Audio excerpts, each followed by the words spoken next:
Chapter 7. Helen Gunderson. Pulling up in front of the president's home, Red made sure not to pull into the driveway, but at the same time to slightly obstruct the view of the house from the other houses. If this HOA president was anything like the others Red Princess had to deal with over the years, she was easily going to be annoyed by a minor inconvenience, and she was going to do everything she can to make sure the entire world knew that she wasn't too important for such inconveniences.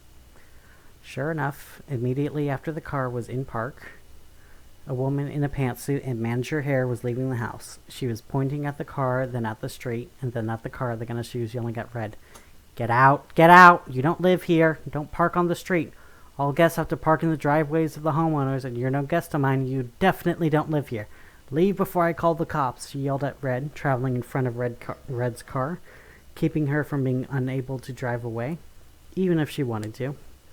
Red got out of her car and stood up straight, and she did her best investigator voice.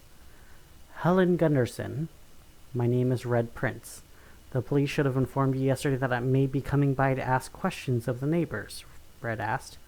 Helen's eyes flashed with recognition, and then she looked like she had a whole lot of thoughts going through her head all at once. If Red was to guess, she would think it would have been, "Oh, wait, an investigator?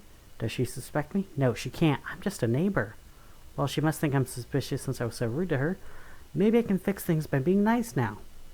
Oh, I'm sorry. When they said I was going to be visited by a Red Prince, I thought you were going to be a man and, wearing more red," Helen asked, trying to salvage the situation and seem less rude. Red sighed audibly and shook her head in front of Helen. Her frustration was real, but she was exaggerating her actions for Helen.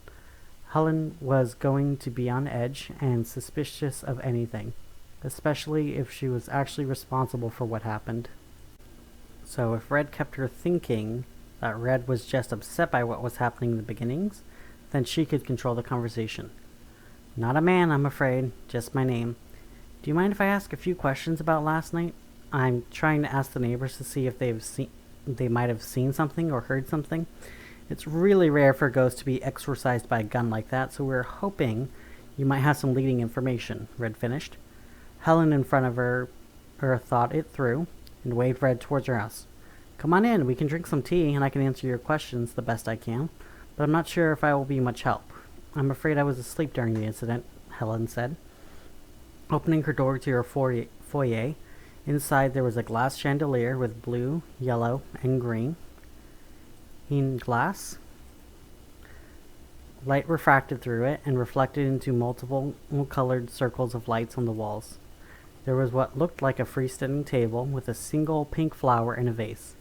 Just above the flower was an abstract piece of art that was a triangle surrounding a circle, which surrounded a square. "I see you have an eye for fine art," Helen said with no small amount of pride about the painting. "That painting cost 300,000 centi, worth more than some people make in a year. One-of-a-kind painting, and the only painting ever made by the artist. He has not made a single painting since then, so you know it's a good painting," Helen said with no sense of irony, and more proud of every single word of her explanation. "What about your crest? How much did you pay for that?" "I would love to get the artist's name and number," she said, She finished touching the crown patch on Red's back. Feeling herself bristle from Helen's unwanted touch, Red took a step away and turned towards Helen. Taking a deep breath, trying not to sound completely angry, she spoke, even though she was full of anger from Helen touching her. "I made that patch myself, and I'm afraid it isn't for sale," Red said.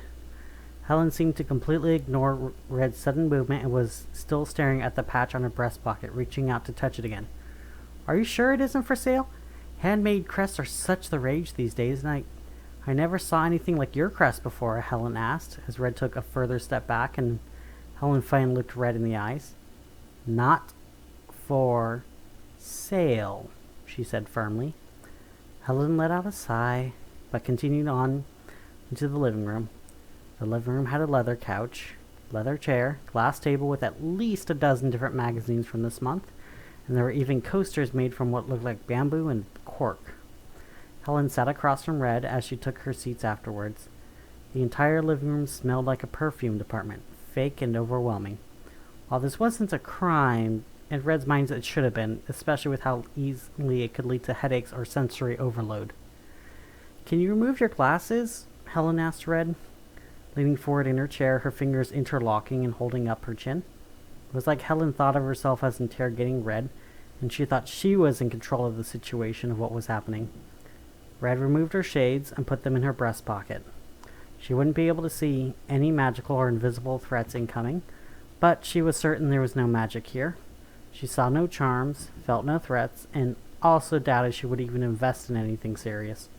A typicam like Helen thought that money was enough to protect her from all threats of the world. Usually they were right, but still it was something Red could exploit if she was careful. "How did you get your scar?" Helen asked, pointing at the scar on Red's eyebrow. So Helen had no tact, it appeared. Or at least if she did have tact, she wasn't bothered trying to use it around Red. She really was going to bounce on Red's nerves like a trampoline. "I got cut in the line of duty. Someone threw a glass at me and my eye got cut," Red lied to Helen. The truth was much stranger, but the last thing she needed to do was tell the truth to someone being so rude. A butler came into the room and laid 2 glasses on the coasters in front of Red and Helen. Red nodded and said, "Thank you for that. May I have your name?" Before the butler could respond, Helen cut him off. "Thank you, Scott. That'll be all," Helen said, waving him away. She stared down Red for a moment. Red stared back, not saying anything. She felt like she committed some misstep, but she wasn't going to ask. If there was a problem, then Helen would have to speak up and not just stare at her until she magically knew what was happening. After 3 quiet minutes, Helen finally broke and told Red what was wrong. "You're not supposed to ask the help for their name. It's rude to the hostess. Only the host or the hostess can refer to the help by their name. Anyone else asking is extremely rude, because then you can ask the help directly, or worse, hire them away," she said in a matter-of-fact tone. Red just stared back at her. This was one of the dumbest things she ever heard as being rude. "I'll make a note of it next time," Red faintly answered. Helen seemed satisfied and sat down with her tea in front of her. Red pulled out her grimoire and opened to a blank page and began to ask questions. "So, around what time did you hear the shots?" "Oh, about 2, maybe 3 in the morning.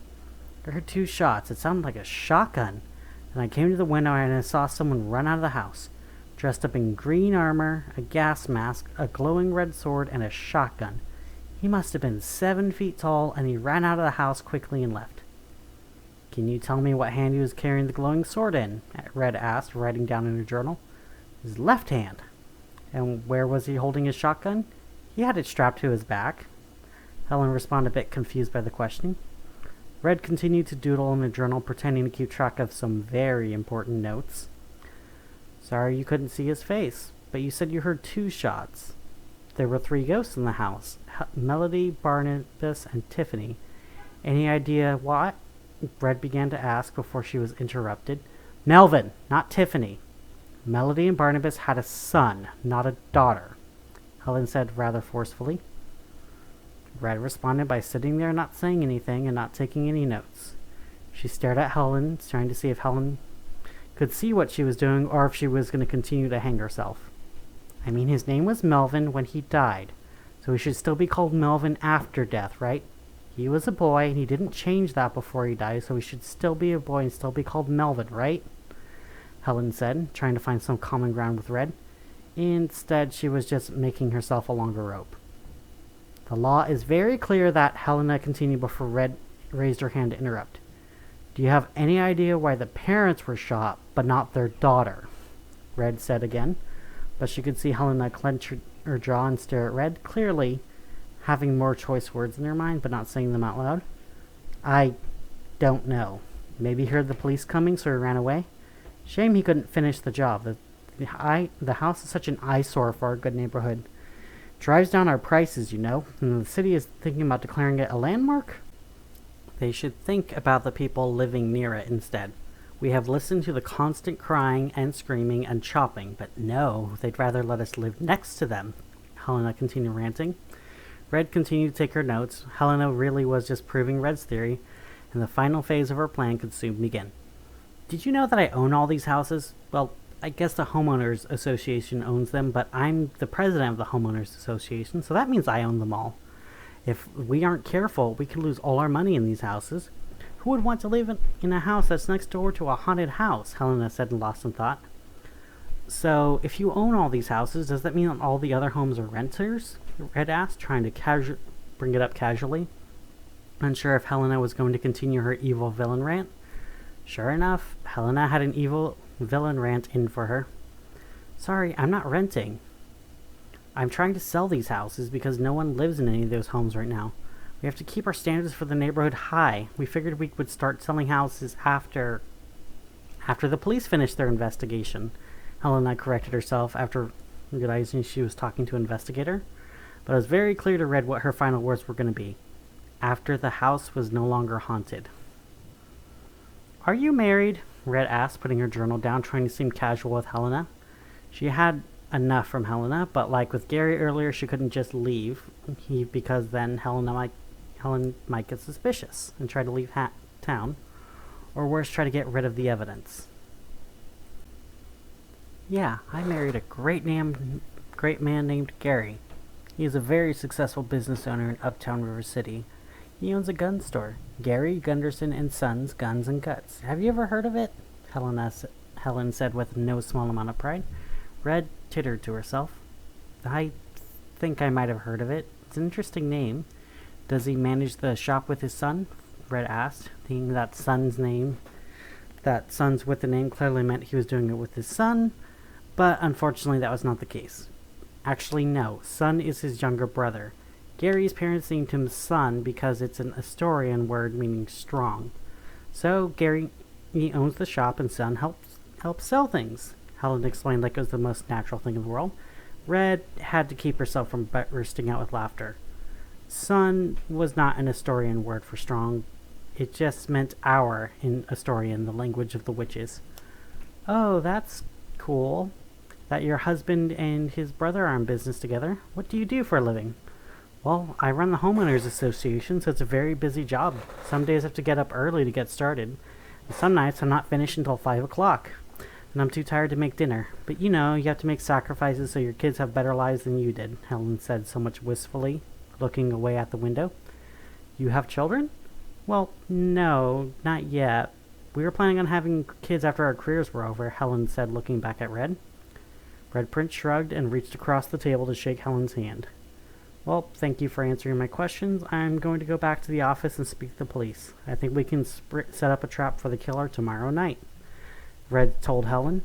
Normally, one doesn't share their plan for catching criminals with civilians, let alone civilians suspected of being criminals.